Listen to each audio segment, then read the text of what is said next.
Viewers কেমন আছেন সবাই? চলে আসুন নতুন একটা ভিডিও নিয়ে। আজকে টিপলিংকের আরেকটা রাউটার রিভিউ, আনবক্সিং, কনফিগারেশন কীভাবে করতে হয় সবটাই দেখাবো। আজকের যে রাউটারটা আনবক্সিং করবো সেই রাউটারটা হচ্ছে এই টিপলিংকের ডাবল ইঞ্জিন একটা রাউটার।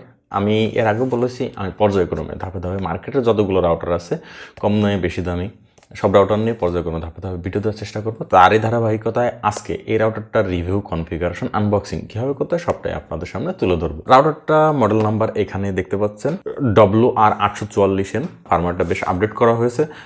আর এই রাউটারটি আপনি অ্যাপস দিয়েও কন্ট্রোল করতে পারবেন। সবচেয়ে বড় সুবিধা হচ্ছে এই রাউটারটা IPTV সাপোর্টেড। এই বিষয়টা নিয়ে বিস্তারিত আলোচনা করব ভিডিওর পরবর্তী অংশে। তো চলুন চলে যায় মূল কাজে। আমাদের আনবক্সিং করতে হবে, সর্বপ্রথম আনবক্সিং করি।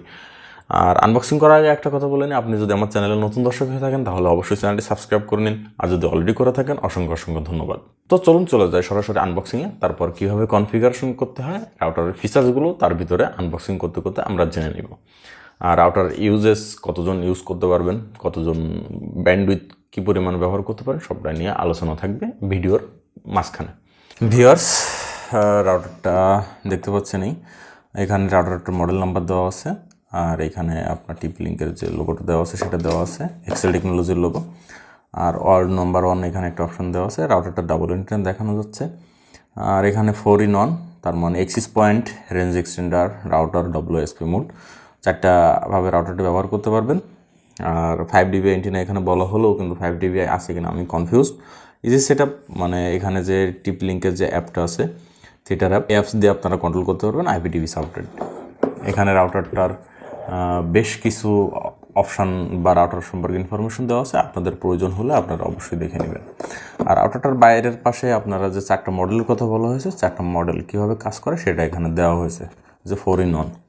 আর এখানে রাউটারটার পাওয়ার ইন, ল্যান, 4টা আমি রাউটার আনবক্সিংয়ের সময় দেখিয়ে দেবো।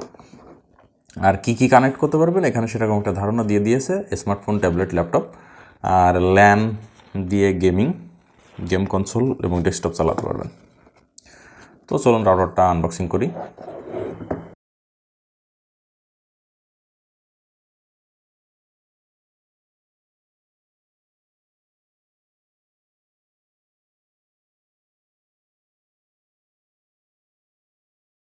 রাউটার আনবক্সিং করার পর সর্বপ্রথম আমরা যেটা পাচ্ছি রাউটার নিয়ে আমরা পরে কথা বলতেছি, তারপরে দেখি আগে এর ভিতরে আমরা কী কী পাই। সর্বপ্রথম পাচ্ছি একটা কুইক ইনস্টলেশন গাইড, যেটাতে কীভাবে রাউটার কনফিগারেশন করতে হবে, রাউটার সম্পর্কে বেসিক ধারণা এখানে দেওয়া আছে। একটা ফাস্ট ইথারনেট কেবল, যেটাতে আপনি সর্বোচ্চ 100 Mbps পর্যন্ত ট্রান্সফার করতে পারবেন। সবশেষে আছে আমাদের পাওয়ার অ্যাডাপ্টারটা, এটা 9 ভোল্টের একটা পাওয়ার অ্যাডাপ্টার।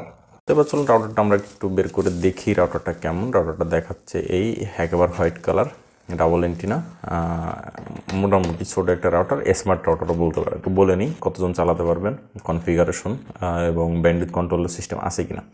রাউটারটিতে অ্যাডভান্স ফিচার্সগুলো পেয়ে যাবেন, অ্যাপস দিয়ে তো কন্ট্রোল করতে পারছেনই। আর রাউটারটিতে আপনি 5 জন চালাতে পারবেন। এখানে 300 Mbps বলা থাকলেও কিন্তু বিষয়টা 300 Mbps পর্যন্ত যায় না। টেস্ট পারপাস এটা দেখছি সর্বোচ্চ 70-80 Mbps পর্যন্ত তুলতে পারে। আর যেহেতু এখানে ফাস্ট ইথারনেট পোর্ট, তার মানে পোর্টটা ফাস্ট ইথারনেট পোর্ট, মানে 100 Mbps পোর্ট, এখান থেকে 300 Mbps কোনোভাবেই আশা করা যায় না। তো এখানে রাউটার সম্পর্কে তো একটু কথা বলে নিই। এটি হচ্ছে রিসেট বাটন, এটা 4টা ল্যান, আর এটা পোর্ট, পাওয়ার ইন। আর এখানে অল মাউন্ট করে রাখার জন্য মাউন্ট আছে, আপনি ওয়ালে মাউন্ট করে রাখতে পারবেন। আর এন্টিনাগুলো আপনি 2 দিকে 4 দিকে যেভাবে খুশি সেভাবে রাখতে পারবেন। অল মাউন্ট করে রাখলে সাধারণত মানুষ এভাবে রাখে, রাউটার রিপিটারের মতো করে আপনি সেভাবে রাখতে পারবেন। আর রাউটারটা ছোটোর ভিতরে ভালো, যেহেতু আমার এক হাতের ভিতরে ধরে যাচ্ছে। আর বাজেট মার্কেটে আপনি রাউটারটা 1100 থেকে 1400 এর ভিতরে পেয়ে যাবেন।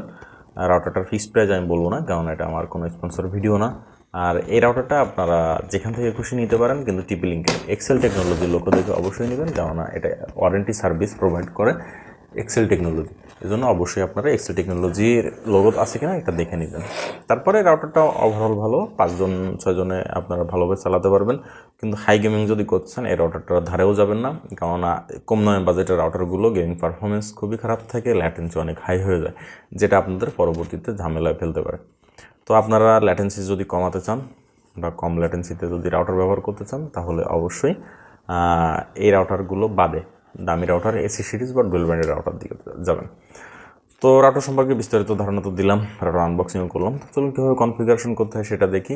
রাউটার কনফিগারেশনের জন্য সর্বপ্রথম আমি রাউটারের আমার ওয়াইফাই সিগন্যাল যেটা আছে tplink AD2E এটা কানেক্ট করে নিব। এটা কানেক্ট করার জন্য যে পাসওয়ার্ডটা আছে সেটা রাউটারের পিছনে আছে, আপনারা দেখে কানেক্ট করে নেবেন।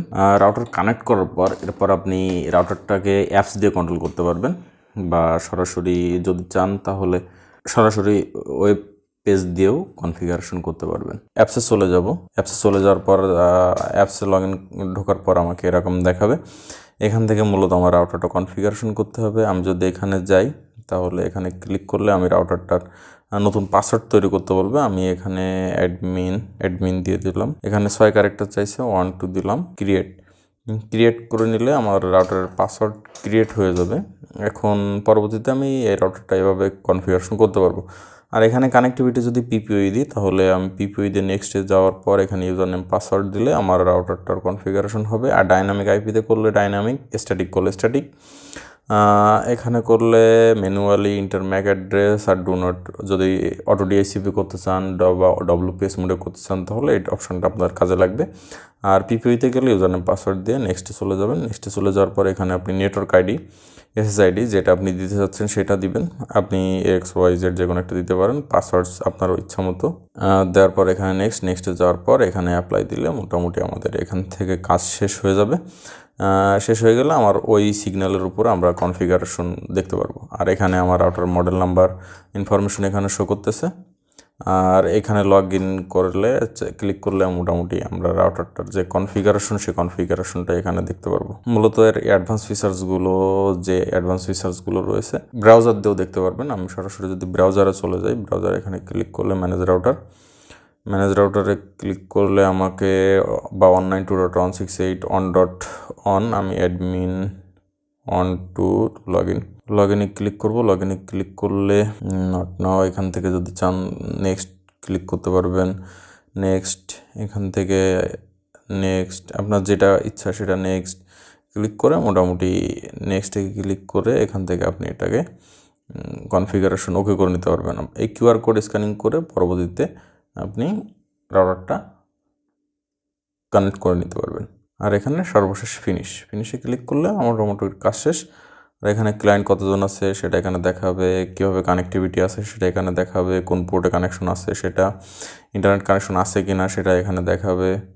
মূলত এই রাউটারটা অ্যাডভান্স ফিচার্স অতটা অ্যাপস দিয়ে কন্ট্রোল করা যাবে না, তার জন্য এখান থেকে ক্লায়েন্টে এখানে নাম চেঞ্জ করতে পারবেন, ব্লক করতে পারবেন, এই দুইটা অপশান এখান থেকে করতে পারবেন। সো ভিউয়ার্স, এই ছিল আজকের ভিডিওটি কেমন লাগলো অবশ্যই কমেন্টসে জানাবেন।